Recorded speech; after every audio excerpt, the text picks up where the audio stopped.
আমাদের খালেক আল্লাহ তাআলা ছাড়া বানানোওয়ালা আমাদের আর কেউ নেই। আল্লাহ তাআলা আমাদের মালিক। আল্লাহ তাআলা ছাড়া আমাদের মালিক আর কেউ নেই। আল্লাহ তাআলা আমাদের রাজ্জাক।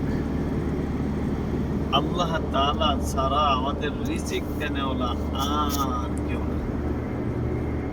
আসমান জমিন সৃষ্টির 50,000 বছর আগে আল্লাহ তাআলা আমাদের তাকদীর রিজিক লিখে দিয়েছেন।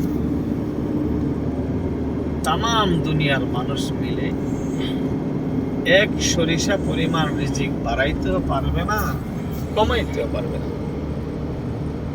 আর এক সরিষা পরিমাণ রিজিক বাকি থাকতে মালাকুল মউত আসবে না।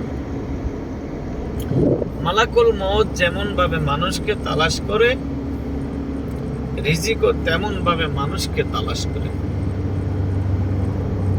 এই জন্য কামায়ের মেহনত সকলের জন্য ফরজ নয়, ইমানের মেহনত সকলের জন্য ফরজে আইন।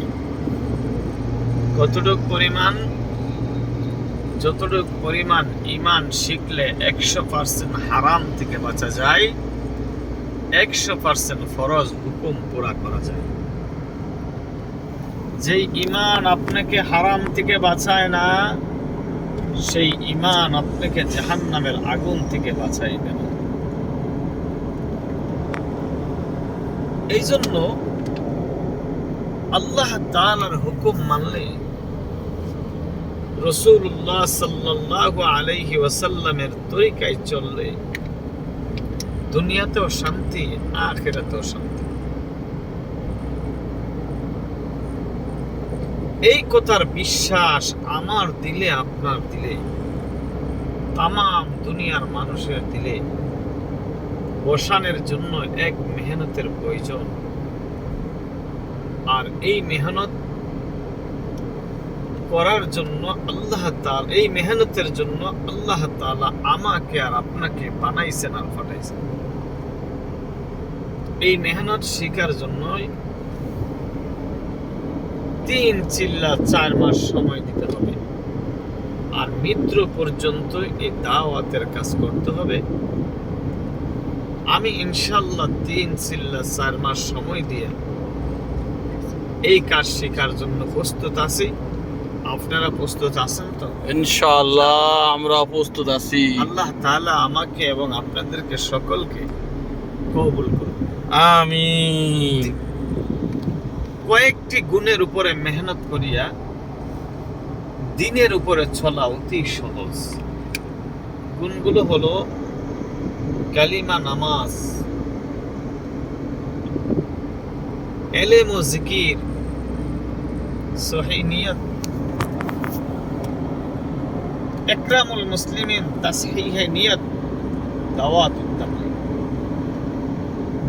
কালিমা লা ইলাহা ইল্লাল্লাহ মুহাম্মাদুর রাসূলুল্লাহ।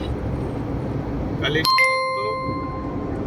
আল্লাহ তাআলা ছাড়া আর কোনো মাবুদ নেই। কালিমার ফায়দা, যেই ব্যক্তি কালিমা ঈমান ও ইয়াকিনের সাথে পড়বে নিশ্চয় জান্নাতে সে যায়, জান্নাতে সে যায়। নামাজ আল্লাহ তাআলার হুকুম। আল্লাহ রাব্বুল আলামিন নবী মুহাম্মদ সাল্লাল্লাহু আলাইহি সাল্লাম বলেন, নবী সাল্লাল্লাহু আলাইহি ওয়াসাল্লামকে বলেন, হে নবী, আমি আপনার বান্দার উপর 5 ওয়াক্ত নামাজ ফরজ করিয়াছি। যেই বান্দা ইয়াকিনের সাথে সময় মতে এই 5 ওয়াক্ত ফরজ নামাজ পড়বে, গোসল করে মানুষ নিচে, আমি আল্লাহ তাআলার নিজ জিম্মায় জান্নাত করাইব। লেখ। আর যেই ব্যক্তি সময় মতো সঠিক সময় নামাজ আদায় করিবে না, তার প্রতি আমার কোনো ওয়াদা বা জিম্মা নেই। এরপরে হলো ইলম। যেই ব্যক্তি